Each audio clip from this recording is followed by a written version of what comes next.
Kadang, yang paling sulit bukan ditinggalkan tapi melepaskan dengan hati yang tenang. Kamu tahu rasanya kan? Kamu masih ingat suaranya, kebiasaannya, caranya menatap kamu. Tapi sekarang semua itu cuma tinggal bayangan, tinggal kenangan yang sesekali datang di kepala, nyangkut lalu menyiksa. Kamu mencoba melupakan, tapi makin kamu berusaha, makin kamu tenggelam dalam perasaan yang sama. Seolah hati kamu menolak untuk berdamai. Tapi di sisi lain kamu juga sadar, terus menahan emosi itu nggak akan pernah membuatmu tenang. Nah, disinilah filosofi stoikisme hadir. Bukan untuk membuat kamu dingin tanpa rasa, tapi untuk mengajarkan bagaimana cara merasakan tanpa kehilangan kendali. Stoikisme bukan tentang menjadi batu yang nggak peduli, tapi tentang menjadi manusia yang tetap tenang, meskipun dunia di sekelilingnya runtuh. Bayangin begini, kamu ditinggalkan, disakiti, bahkan mungkin dikhianati. Kamu marah, kecewa, terluka. Tapi alih-alih membalas, kamu belajar menatap luka itu dengan kepala dingin. Kamu mulai mengerti bahwa penderitaan bukan berasal dari apa yang terjadi, melainkan dari bagaimana kamu menanggapinya. Marcus Aurelius pernah bilang, kebahagiaan hidupmu tergantung pada kualitas pikiranmu. Artinya, kamu bisa saja ditinggalkan, tapi kamu nggak harus hancur. Kamu bisa kecewa, tapi kamu nggak perlu kehilangan arah. Dan ketika kamu belajar melepaskan tanpa benci, kamu sedang memberi dirimu hadiah terbesar, kedamaian batin. Video ini bukan tentang cara cepat move on, tapi tentang bagaimana kamu membangun kendali atas pikiran dan hatimu. Kita akan bahas 10 aturan stoik, aturan yang bisa bantu kamu berdiri tegak, bahkan ketika hati sedang goyah. Jadi, tenangkan pikiranmu dulu. Tarik napas dalam-dalam.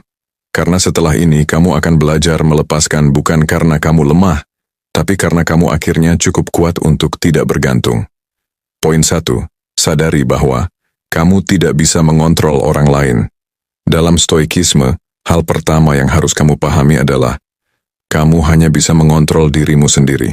Kamu nggak bisa mengontrol perasaan, keputusan, atau tindakan orang lain, bahkan kalau kamu mencintainya setengah mati. Seringkali kita tersiksa karena berharap seseorang berubah, berharap dia kembali, atau berharap dia sadar setelah menyakiti kita. Padahal, semakin kamu berharap pada hal yang di luar kendalimu, semakin besar rasa kecewa yang kamu ciptakan sendiri. Marcus Aurelius pernah bilang, kendalikan apa yang bisa kamu kendalikan, dan terimalah sisanya dengan tenang. Jadi kalau dia pergi, kalau dia memilih orang lain, jangan biarkan hatimu rusak karena sesuatu yang bukan milikmu untuk dikendalikan. Fokuslah pada dirimu, pada reaksi, pikiran, dan sikapmu. Karena disitulah kekuatan sejati seorang stoik. Bukan pada menahan kehilangan, tapi pada cara ia menerimanya dengan kepala tegak. Poin 2. Terima rasa sakit tanpa melawannya. Satu kesalahan terbesar manusia saat kehilangan seseorang adalah mencoba melawan rasa sakitnya. Kita sibuk menutupi luka dengan kesibukan, dengan mencari pelarian, bahkan kadang dengan berpura-pura bahagia di media sosial. Padahal semakin kamu menolak rasa sakit itu, semakin dalam dia menggali ruang di dalam dirimu. Dalam stoikisme, ada satu prinsip penting. Bukan peristiwa yang menyakiti kita, tapi penilaian kita terhadap peristiwa itu. Artinya, rasa sakit itu netral, yang membuatnya terasa berat adalah cara kamu memaknainya. Kamu kehilangan seseorang, ya itu fakta. Tapi apakah itu akhir dari segalanya? Belum tentu. Itu hanya bagian dari hidup yang harus kamu terima. Bayangkan kamu sedang berdiri di tengah badai. Kalau kamu melawan arah angin, kamu akan kelelahan dan jatuh. Tapi kalau kamu biarkan dirimu berdiri tenang, menunduk sedikit, dan membiarkan angin itu lewat, kamu akan tetap berdiri, bahkan setelah badai reda. Begitulah cara stoik menghadapi kehilangan. Mereka tidak menyangkal rasa sakit, tapi juga tidak larut di dalamnya. Mereka mengakui, merasakan, lalu melepaskan. Kamu boleh menangis, boleh kecewa, tapi jangan benci. Rasa sakit bukan hukuman. Itu pelajaran.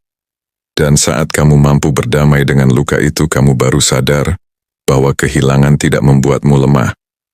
Justru disitulah kamu mulai jadi pribadi yang benar-benar kuat.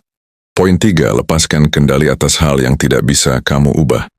Salah satu ajaran inti dari stoikisme adalah membedakan antara apa yang bisa kamu kendalikan dan apa yang tidak bisa. Dan ketika kita bicara soal seseorang, cinta, hubungan, pengkhianatan, atau kepergian, sebagian besar dari itu berada di luar kendalimu. Kamu tidak bisa memaksa seseorang untuk mencintaimu kembali. Kamu tidak bisa membuat mereka menyesal lebih cepat. Kamu bahkan tidak bisa mengatur kapan mereka sadar bahwa kehilanganmu adalah kesalahan terbesar dalam hidup mereka. Yang bisa kamu kendalikan hanyalah responmu. Bagaimana kamu memilih untuk bereaksi terhadap kehilangan itu? Marcus Aurelius pernah menulis, "Kamu memiliki kekuatan atas pikiranmu, bukan atas kejadian di luar dirimu. Sadari ini, dan kamu akan menemukan kekuatan." Artinya melepaskan secara emosional bukan tentang melupakan orang itu, tapi tentang menarik kembali kekuatanmu. Selama ini kamu membiarkan emosi dikendalikan oleh seseorang yang bahkan tidak memikirkanmu lagi. Sekarang waktunya kamu balik kendali itu. Setiap kali kamu merasa ingin menghubungi dia, berhenti sejenak dan tanya dirimu, apakah ini di bawah kendaliku? Kalau jawabannya tidak, lepaskan. Bukan berarti kamu pasrah, tapi kamu berdamai dengan fakta bahwa dunia tidak selalu berjalan sesuai keinginanmu. Dan ironisnya, ketika kamu berhenti mencoba mengendalikan segalanya, hidup justru mulai terasa lebih ringan. Kamu mulai bisa tertawa lagi, tidur nyenyak lagi, dan menemukan dirimu yang dulu sempat hilang karena terlalu sibuk memikirkan seseorang yang bahkan tak lagi memikirkanmu. Ingat, kekuatan sejati bukan datang dari memiliki seseorang, tapi dari kemampuan untuk tetap tenang meski kehilangan. Begitu kamu menguasai ini, kamu bukan hanya melepaskan seseorang, kamu sedang membebaskan jiwamu sendiri. Poin 4. Alihkan fokusmu ke pertumbuhan diri. Setelah kamu berhenti mencoba mengendalikan hal yang tak bisa kamu ubah, langkah selanjutnya adalah mengalihkan energi itu. Jangan biarkan ruang kosong dalam hatimu diisi oleh penyesalan atau kenangan lama. Isi dengan perbaikan diri. Epictetus pernah berkata, "Jangan berharap segalanya menjadi lebih mudah. Jadilah dirimu yang lebih kuat." Jadi ubah rasa sakitmu jadi bahan bakar. Mulailah lagi. Baca buku, perbanyak waktu dengan keluarga, olahraga, belajar hal baru, atau bahkan menulis tentang perasaanmu. Luka hati bisa jadi alat yang tajam, kalau kamu tahu bagaimana menggunakannya. Setiap jam yang kamu habiskan untuk tumbuh adalah jam di mana kamu menjauh dari bayangan masa lalu. Dan percayalah, ketika kamu sibuk memperbaiki diri, semesta mulai mengatur ulang segalanya. Tiba-tiba kamu sadar, kamu tak lagi butuh pengakuan dari siapapun, bahkan dari orang yang dulu kamu pikir adalah segalanya. Poin 5. Latih ketabahan dalam diam.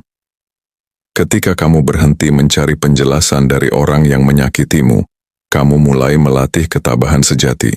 Stoik sejati tidak membalas dendam, tidak memohon perhatian, dan tidak memamerkan luka. Dia memilih diam, tapi bukan diam yang lemah, melainkan diam yang berisi kekuatan. Kamu tidak perlu membuktikan apa-apa kepada orang yang meninggalkanmu.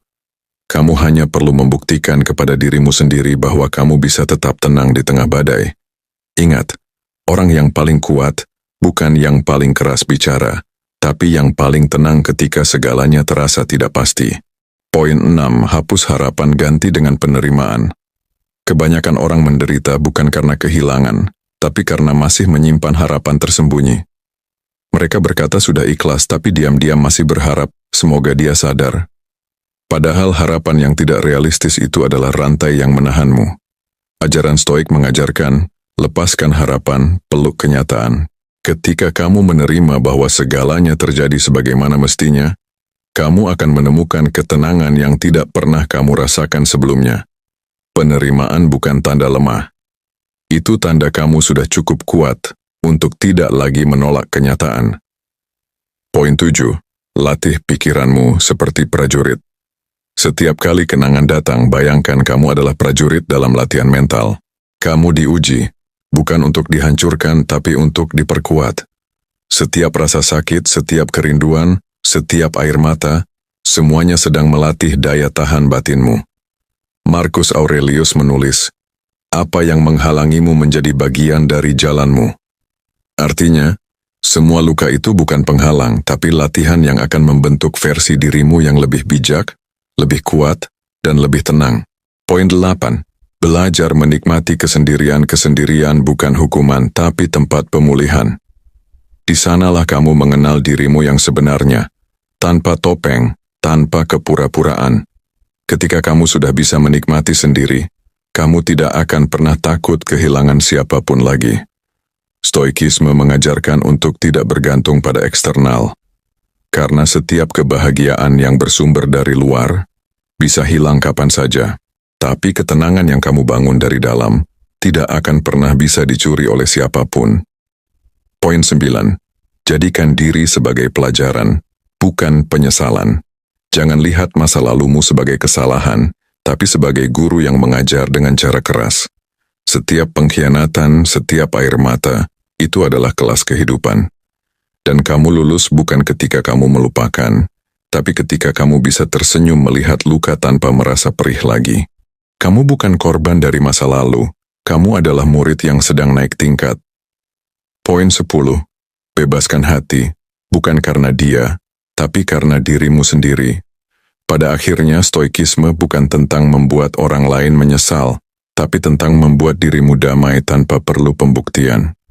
Begitu kamu bisa melepaskan tanpa benci, mencintai tanpa memiliki, dan memaafkan tanpa perlu alasan, disitulah kamu benar-benar bebas. Dan kebebasan itu adalah hal yang paling ditakuti oleh mereka yang dulu meremehkanmu. Karena ketika kamu sudah damai, mereka akan tersiksa oleh kenangan yang tak bisa mereka ulang. Jika hari ini kamu masih berjuang melepaskan seseorang, ingat satu hal. Kamu tidak kehilangan mereka. Kamu hanya sedang menemukan dirimu kembali. Hiduplah dengan tenang, dan biarkan semesta menunjukkan betapa berharganya ketenanganmu yang sekarang.